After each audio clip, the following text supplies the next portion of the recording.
ஓம் சாந்தி. March 15, 2026. அவ்யக்த பாப்தாதா, மதுபன்.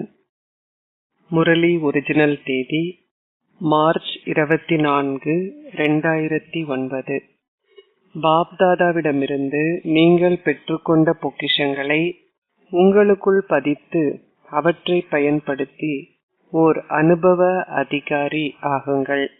இன்று பொக்கிஷங்கள் அனைத்தையும் சேகரித்து நிறைந்தவராகி இருக்கும் குழந்தைகள் அனைவரையும் பாபா அனைத்து இடங்களிலிருந்தும் பார்க்கின்றார்.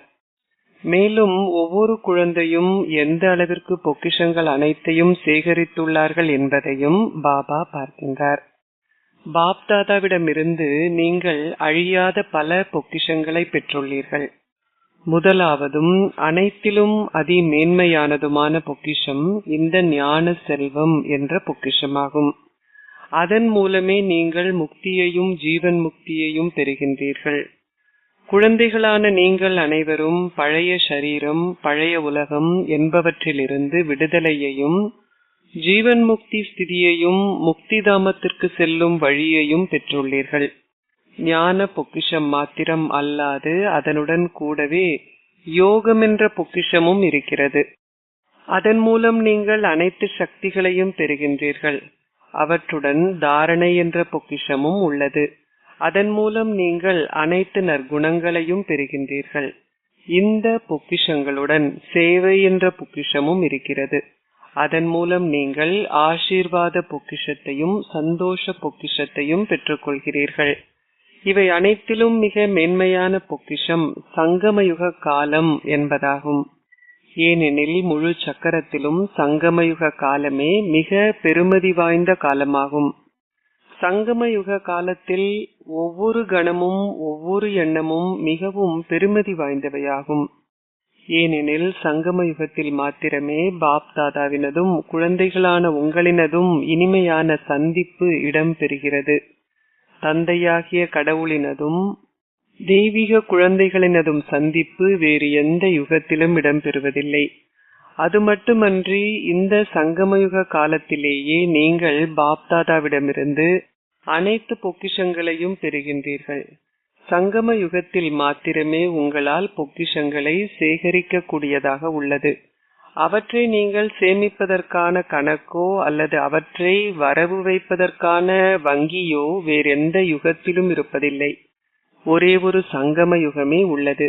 அதில் உங்களுக்கு வேண்டிய அளவை உங்களால் சேகரித்து கொள்ள முடியும். அத்துடன் ஒரு பிறவியிலேயே நீங்கள் பல பிறவிகளுக்கு சேகரித்து கொள்ள முடியும் என்பதே சங்கமயுக காலத்தின் முக்கியத்துவமாகும். இதனாலேயே இந்த சிறிய யுகம் அதிக அளவு முக்கியத்துவத்தை பெறுகிறது. இதிலேயே குழந்தைகளான நீங்கள் அனைவரும் பாப்தாதாவிடமிருந்து பொக்கிஷங்களை பெறுகின்றீர்கள்.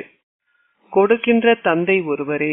அவர் அனைவருக்கும் சமமாக கொடுத்தாலும் நீங்கள் ஒவ்வொரு குழந்தையும் அவரவர் முயற்சிக்கு ஏற்பவே இந்த பொக்கிஷங்களை சேமித்துக் கொள்கிறீர்கள். அருள்பவராகிய தந்தை ஒருவரே. அவர் அனைவருக்கும் ஒரே நேரத்தில் சமமாக கொடுக்கின்றார். ஆனால் அவற்றை கிரகிக்கும் குழந்தைகளான உங்களில் அவர் எதனை கண்டார்? தந்தை அனைவருக்கும் சமமாக கொடுத்திருந்த போதிலும் அதனை கிரகித்துக் கொள்வதில் நீங்கள் ஒவ்வொருவரும் தம் தம் சொந்த முயற்சியையே செய்கின்றீர்கள். ஏனெனில் பொக்கிஷங்களை கிரகிப்பதற்கு முதலாவதாக நீங்கள் உங்களுடைய சொந்த முயற்சியால் உங்களுடைய வெகுமதியை உருவாக்க முடியும். இரண்டாவதாக நீங்கள் சதா திருப்தியாக இருந்து மற்றவர்களையும் திருப்திப்படுத்த வேண்டும். திருப்தி என்ற சிறப்பியல்பினால் நீங்கள் பொக்கிஷங்களை சேகரிக்க முடியும். மூன்றாவதாக சேவை செய்வதன் மூலம். ஏனெனில் சேவை செய்வதன் மூலம் ஆத்மாக்களான நீங்கள் அனைவரும் சந்தோஷத்தை பெறுகின்றீர்கள். அதனால் உங்களால் சந்தோஷ பொக்கிஷத்தை சேகரிக்க முடியும். உங்களுடைய சொந்த முயற்சி அனைவரையும் திருப்தியடைய செய்யும் முயற்சி. மூன்றாவது சேவை செய்வதில் முயற்சி. இந்த மூன்று வழிகளிலும் உங்களால் பொக்கிஷங்களை சேகரிக்க முடியும். பொக்கிஷங்களை சேகரிப்பதற்கு விசேஷமாக மற்றவர்களுடன் தொடர்புகள், உறவுமுறைகள் என்பன ஏற்படும் பொழுது கருவியாக இருக்கின்ற உணர்வும் பணிவும் பிறர் நலன் கருதும் நோக்கும் கொண்டவராக இருங்கள். அனைத்து ஆத்மாக்கள் மீதும் நல்வாழ்த்துக்களையும் தூய உணர்வுகளையும் கொண்டிருக்க வேண்டிய தேவை உள்ளது. நீங்கள் செய்யும் சேவையிலும் உங்களின் உறவு முறைகளிலும் தொடர்புகளிலும் இவை அனைத்தையும் கொண்டிருந்தால் உங்களால் உங்களுடைய புண்ணிய கணக்கிலும் ஆசீர்வாத கணக்கிலும் இலகுவாக சேகரிக்க முடியும். பாப் தாதா அனைவருடைய அட்டவணைகளையும் பார்த்தார். அவர் எதனை கண்டார்? அவர் எங்குமுள்ள குழந்தைகளான நீங்கள் அனைவரும் வரிசை கிரமமாக இருப்பதை பார்த்தார். தந்தை ஒருவரே, அவர் உங்கள் அனைவருக்கும் ஒரே நேரத்தில் கொடுக்கின்றார். ஆனால் இவற்றை சேகரிப்பதில் அவர் 2 வகையான குழந்தைகளை பார்த்தார். முதலாவது பொக்கிஷங்களை சேகரித்து விரைவாகவே அவற்றை பயன்படுத்துபவர்கள். அவர்கள் அவற்றை சேகரித்தாலும் அவற்றை பயன்படுத்தி முடித்து விடுகிறார்கள். இரண்டாவது அவற்றை பயன்படுத்துபவர்கள், அத்துடன் சேகரிப்பவர்கள். அவர்கள் தங்கள் சேகரிப்பில் கவனம் செலுத்துவதன் மூலம் அவற்றை அதிகரிக்கிறார்கள். பொக்கிஷங்களை அதிகரிக்கும் வழிமுறை என்ன? வருகின்ற பாதகமான சூழ்நிலை எதுவாயினும் அதில் காலத்திற்கு ஏற்ப நீங்கள் பெற்ற பொக்கிஷங்களை பயன்படுத்துவதே பொக்கிஷங்களை அதிகரிப்பதற்கான வழிமுறையாகும். இந்த பொக்கிஷங்களை பயன்படுத்தி தங்களுடைய ஸ்திதியின் மூலம் சூழ்நிலையை மாற்றுபவர்களால் பொக்கிஷங்களை சேகரிக்க முடியும். இந்த பொக்கிஷங்களை பயன்படுத்தாதவர்கள் அவற்றை சேகரிப்பதில்லை. எனவே நீங்கள் ஒவ்வொருவரும் உங்களையே கேட்க வேண்டும், இந்த பொக்கிஷங்களை சரியான நேரத்தில் எனக்காகவும் மற்றவர்களுக்காகவும் நான் பயன்படுத்துகின்றேனா? அவற்றை எந்த அளவிற்கு நீங்கள் பயன்படுத்துகின்றீர்களோ அந்த அளவிற்கு அவை அதிகரிக்கும். ஏனெனில் அவற்றை பயன்படுத்துவதால் தொடர்ந்து நீங்கள் அனுபவசாலிகள் ஆகின்றீர்கள்.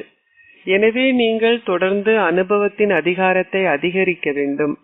அதனால் உங்களையே சோதித்துக் கொள்ளுங்கள். இந்த பொக்கிஷங்கள் அனைத்தையும் நான் சேகரித்து விட்டேனா? நான் இந்த பொக்கிஷங்களை அதிகரிப்பதற்கான வழிமுறையை சரியான நேரத்தில் பயன்படுத்துகின்றேனா? என்னுடைய அனுபவத்தின் அதிகாரம் அதிகரிக்கின்றதா? அனைத்து அதிகாரத்திலும் அனுபவத்தின் அதிகாரமே அதிக அளவு நினைவு கூறப்படுகிறது. அதனால் நீங்கள் ஒவ்வொருவரும் உங்களுடைய கணக்கை அதிகரிக்க வேண்டும். நீங்கள் உங்களையே சோதிக்க வேண்டும். ஏனெனில் இதுவே சோதிப்பதற்கான காலமாகும். நீங்கள் பொக்கிஷங்களை அதிகரிக்க கூடியவர்களாக இன்னும் இருக்கின்றீர்கள். உங்களுக்கு இன்னும் வாய்ப்பு உள்ளது. பின்னர் இந்த வாய்ப்பு முடிந்துவிடும்.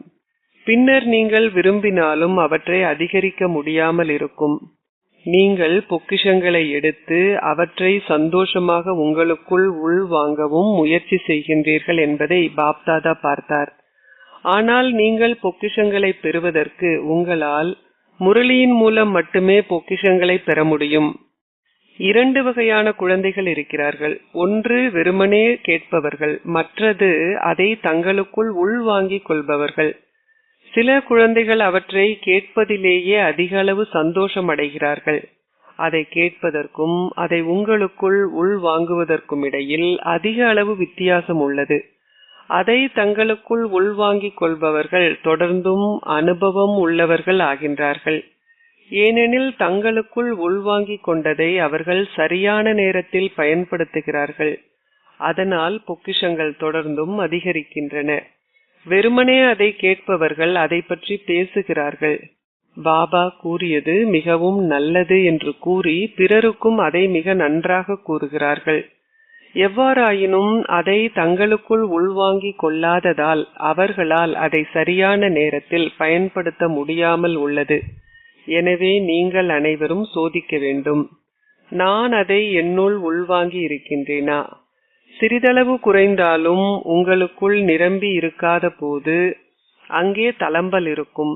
ஆனால் அவற்றை தன்னுள் உள்வாங்கிக் கொள்பவர் நிறைவாக இருப்பதனால் அங்கே எவ்வித தளம்பலும் இருப்பதில்லை.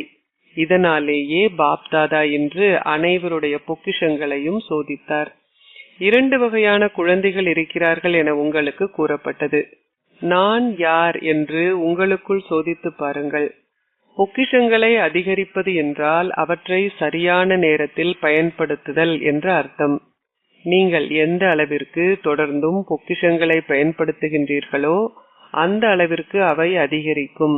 ஏனெனில் எந்த பொக்கிஷங்கள் இருந்தாலும் பொக்கிஷங்களின் அதிபதியே பொக்கிஷங்களை பயன்படுத்துகின்றாரே தவிர பொக்கிஷங்கள் தம்மை தாமே பயன்படுத்திக் கொள்வதில்லை.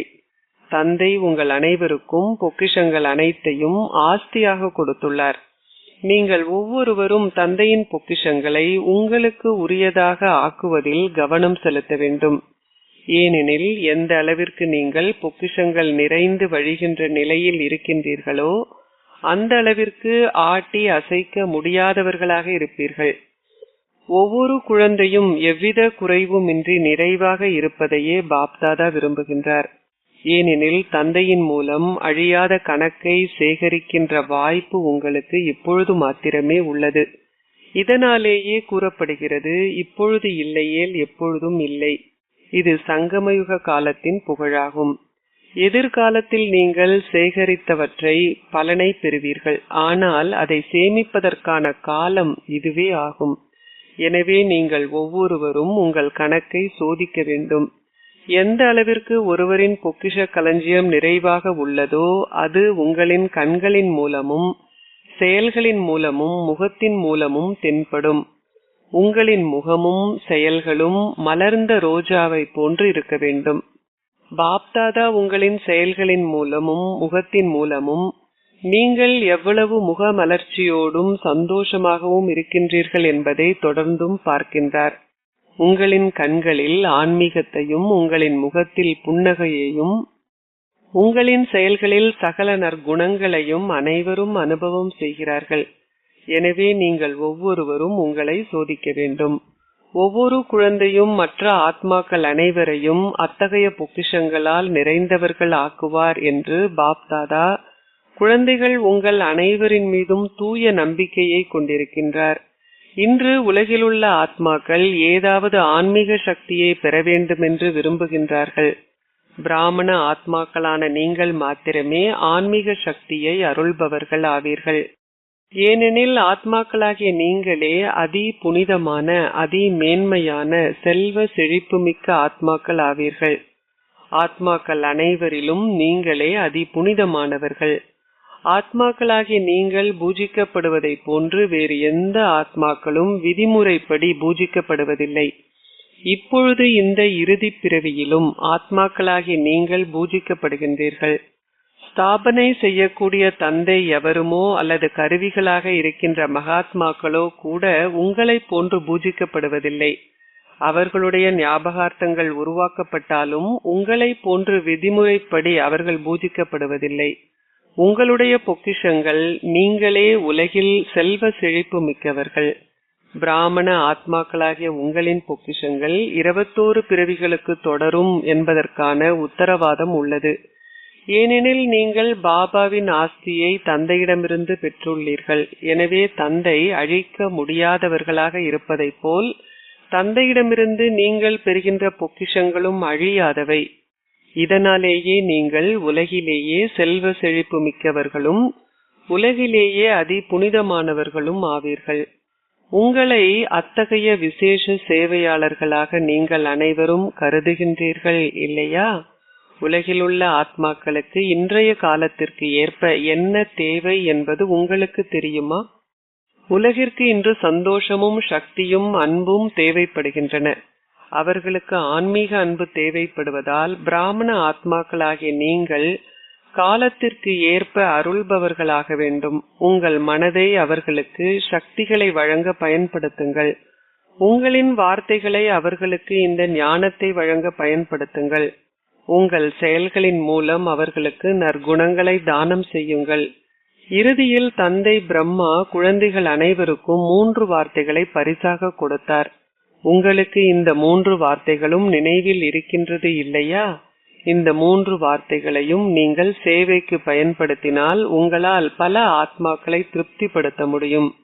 அந்த 3 வார்த்தைகளாவன அஷரீரியாக இருப்பது, அகங்காரமற்று இருப்பது, விகாரமற்று இருப்பது.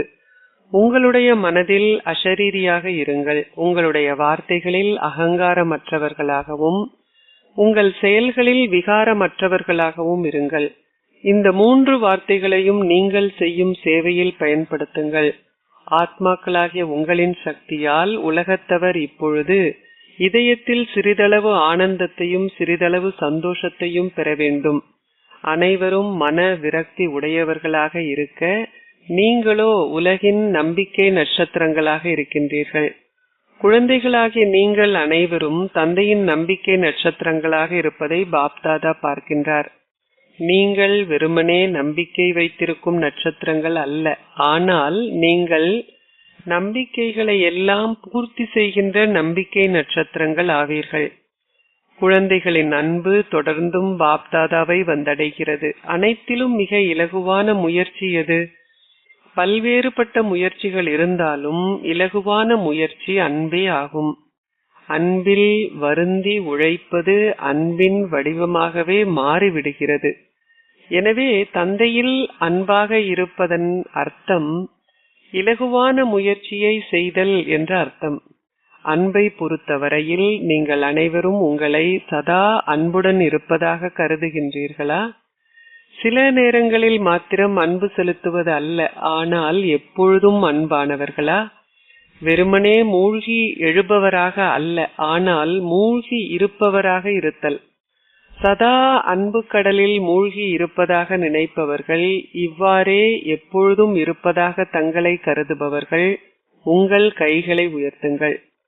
சதா என்ற வார்த்தையை கீழ்கோடிடுங்கள். உங்களின் கரங்களை உயர்த்துங்கள். எப்பொழுதுமா? எப்பொழுதுமா? நீங்கள் உங்களின் கரங்களை மிக நன்றாக உயர்த்தினீர்கள். கரங்களை பார்க்கும் பொழுது பாப்தாதா பூரிப்படைகின்றார். ஏனெனில் நீங்கள் துணிவை பேணுகின்றீர்கள். அது சற்றே குறைந்து போனாலும் உங்கள் கரங்களை உயர்த்தினீர்கள் என்பதை நினைவு செய்வீர்கள். ஏனெனில் பாப்தாதா ஒவ்வொரு குழந்தையின் மீதும் ஆழமான அன்பை கொண்டிருக்கின்றார். ஏனெனில் ஒவ்வொரு ஆத்மாவும் எத்தனையோ பல முறை இவ்வாறு அன்பானவர்களாகி இருக்கின்றார்கள் என்பதையும், நீங்கள் இப்பொழுது அன்பானவர்களாக இருக்கின்றீர்கள் என்பதையும், அதே ஆத்மாக்களாகிய நீங்களே ஒவ்வொரு சக்கரத்திலும் அன்பு செலுத்துவீர்கள் என்பதையும் பாப்தாதா அறிவார். ஆத்மாக்களாகிய நீங்களே ஒவ்வொரு சக்கரத்திலும் இந்த உரிமையை பெறுகின்றீர்கள் என்ற போதையும் சந்தோஷமும் உங்களுக்கு இருக்கின்றதா? அத்தகைய உரிமையை கொண்டிருக்கும் ஆத்மாக்களான உங்களை பார்க்கும் பொழுது பாப்தாதா தன்னுடைய இதயத்திலிருந்து ஆசீர்வாதங்களை கொடுக்கின்றார். சதா கலைப்பற்றவர்களாக இருந்து தொடர்ந்து பறந்து செல்லுங்கள். பாதகமான சூழ்நிலைகள் ஏதேனும் ஏற்பட்டால் உங்களுடைய ஆதி ஸ்திதியை தளம்பலடைய செய்யாதீர்கள். உங்களுடைய ஆதி ஸ்திதிக்கு முன்னால் பாதகமான சூழ்நிலைகளால் எதுவும் செய்ய முடியாது. அச்சா, முதல் முறையாக வந்துள்ளவர்கள் கரங்களை உயர்த்துங்கள். பலர் வந்துள்ளார்கள். ஒவ்வொரு குழந்தையையும் பார்க்கையில் பாப்தாதா உங்களை குறித்து பெருமைப்படுகின்றார். ஆகா எனது குழந்தைகளே, ஆகா! நீங்கள் தானாகவே இதயபூர்வமாக இந்த பாடலை பாடுகின்றீர்கள். ஆகா பாபா, ஆகா எனது பாபா, ஆகா! அதேபோல் தந்தை குழந்தைகளான உங்களுக்காகவும் அதே பாடலை பாடுகின்றார். ஆகா என்னுடைய ஒவ்வொரு குழந்தையுமே ஆகா! குழந்தைகளான உங்களை ஒரு கல்பத்திற்கு பின்னரே தந்தை கண்டு கொண்டார். உலகின் முன்னால் நீங்கள் ஒவ்வொருவரும் மேன்மையானவர்கள். எனவே ஆகா குழந்தைகளே, ஆகா என்ற பாடல்களை தந்தையும் பாடுகின்றார். நீங்கள் ஆகா ஆகா இல்லையா? நீங்கள் ஆகா ஆகா குழந்தைகள் இல்லையா? ஆகா ஆகா குழந்தைகளே, உங்கள் கைகளை உயர்த்துங்கள். நீங்கள் ஆகா ஆகா குழந்தைகள் என்பதை எப்பொழுதும் நினைவு செய்யுங்கள். முயற்சியாளர்களாக இருந்தாலும் நீங்கள் ஆகா ஆகா குழந்தைகளே. நீங்கள் தந்தையுடன் வீடு திரும்புகின்ற பாபாவின் ஆகா ஆகா குழந்தைகள். நீங்கள் பின்னால் விடுபட்டு விட மாட்டீர்கள் இல்லையா? ஒவ்வொரு குழந்தையையும் தன்னுடைய அன்பு என்ற மடியில் வைத்து அழைத்து செல்வேன் என தந்தை கூறுகின்றார். எனவே நீங்கள் தயாரா? நீங்கள் தயாரா? செல்லும் வழியில் எங்கேனும் நீங்கள் நின்றுவிட மாட்டீர்கள் இல்லையா? நீங்கள் தந்தையுடன் வீடு திரும்புவீர்கள். ஏனெனில் நீங்கள் இதை சத்தியம் செய்துள்ளீர்கள். நீங்கள் உங்களுடைய சத்தியத்தை நிறைவேற்றுபவர்கள் இல்லையா? எனவே பாப்தாதா இப்பொழுது உங்களுடைய தேவதை ரூபத்தை நீங்கள் வெளிக்கொண்டு வர வேண்டும் என்று விரும்புகின்றார். நடமாடும் பொழுதும் நடக்கும் பொழுதும் உங்களுடைய தேவதை ஆடையின் அனுபவத்தை கொடுங்கள். பாப்தாதா ஓர் அபியாசத்தை பற்றி உங்களுக்கு கூறியுள்ளார் இல்லையா? நீங்கள் உங்கள் ஆடைகளை மாற்றுகின்ற பழக்கத்தை கொண்டுள்ளீர்கள் அல்லவா? உங்களுடைய சரீரத்தின் ஆடையை மாற்றுவதைப் போல் ஆத்மாவின் வடிவம் தேவதையாகும். இதை மீண்டும் மீண்டும் அனுபவம் செய்யுங்கள். தேவதை ஆடையை நீங்கள் விரும்புகின்றீர்கள் அல்லவா? தந்தை பிரம்மா தேவதை ரூபத்தில் சூட்சும வதனத்தில் அமர்ந்திருப்பதைப் போல் நீங்கள் அனைவரும் தந்தையைப் போல் நடமாடும் பொழுதெல்லாம் தேவதை ரூபத்தை அனுபவம் செய்யுங்கள். ஏனெனில் நீங்கள் தேவதை ரூபத்தை கொண்டிருக்கும் பொழுதே தேவர்கள் ஆகுவீர்கள். தந்தையின் 3 ரூபங்களை நீங்கள் நினைவு செய்கின்றீர்கள் அல்லவா? தந்தை, ஆசிரியர், சத்குரு. அதுபோலவே உங்களுடைய இந்த 3 ரூபங்களையும் நினைவு செய்யுங்கள். பிராமணர்களிலிருந்து தேவதைகள், தேவதைகளில் இருந்து தெய்வங்கள். இந்த 3 ரூபங்களும் உறுதியாக இருக்கின்றன தானே? சில நேரங்களில் உங்களுடைய பிராமண ஆடையை அணிந்து கொள்ளுங்கள். சில நேரங்களில் தேவதை ஆடையையும் சில நேரங்களில் தேவரின் ஆடையையும் அணிந்து கொள்ளுங்கள். இந்த 3 ரூபங்களிலும் உங்களால் இயல்பாகவே திரிகால்தரிசி என்ற ஆசனத்தில் அமர்ந்திருந்து அனைத்து பணியையும் ஒரு பற்றற்ற பார்வையாளராக தொடர்ந்தும் செய்ய முடியும். அனைவரும் தனியாக இல்லாமல் சதா தந்தையுடன் இருப்பதையே பாப்தாதா விரும்புகின்றார். நீங்கள் தந்தையுடன் இருந்தால் மாத்திரமே உங்களால் அவருடன் திரும்பி செல்ல முடியும். நீங்கள் சில நேரங்களில் மாத்திரம் தந்தையுடன் இருந்தால் பின்னர் எவ்வாறு உங்களால் அவருடன் திரும்பி செல்ல இயலும்? நீங்கள் யார் மீதாவது அன்பு கொண்டிருக்கும் பொழுது நீங்கள் அன்பு செலுத்துபவரை உங்களால் மறக்க முடியாது. அதை தொடர்ந்தும் நாள் முழுவதும் பயிற்சி செய்யுங்கள். ஒரு கணம் பிராமணர், ஒரு கணம் தேவதை, ஒரு கணம் தெய்வம். அச்சா, எங்கும் சதா பொக்கிஷங்களால் நிறைந்திருக்கின்ற குழந்தைகள் அனைவருக்கும் தங்களுடைய செயல்களாலும் தங்களுடைய முகத்தாலும் சதா சேவை செய்கின்றவர்களுக்கும், ஏனெனில் உலகை மாற்றுபவர்கள் ஆகுவீர்கள் என நீங்கள் அனைவரும் சத்தியம் செய்துள்ளீர்கள். எனவே சேவாதாரிகள் நடமாடும் பொழுதும் நடந்து திரிகின்ற பொழுதும் சேவையில் ஈடுபட்டிருப்பார்கள். தந்தையின் பொக்கிஷங்களால் அனைவரையும் நிரப்புகின்ற அத்தகைய உலக சேவாதாரிகளுக்கும் உலகை மாற்றுபவர்களுக்கும் எங்கும் இருக்கின்ற பாப்தாதாவின் குழந்தைகளுக்கும் பாப்தாதாவின் இதயத்தில் இருந்து அன்பும் நினைவுகளும் ஆசீர்வாதங்களும் நமஸ்தேயும் உரித்தாகட்டும். அச்சா, ஆசீர்வாதம். நீங்கள் ஒவ்வொரு செயலையும் ஒரு மாஸ்டர் திரிகால்தரிசியாக இருந்த வண்ணம் செய்து எந்த ஒரு கர்ம பந்தனத்தில் இருந்தும் விடுபடுவீர்களாக. நீங்கள் என்ன எண்ணங்களை உருவாக்கினாலும், என்ன வார்த்தைகளை பேசினாலும் அல்லது என்ன செயல்களை செய்தாலும் அவற்றை ஒரு மாஸ்டர் திரிகால்தரிசியாக செய்தால் எந்த ஒரு செயலும் வீணாகி போகாது அல்லது அர்த்தமற்றதாக ஆகாது.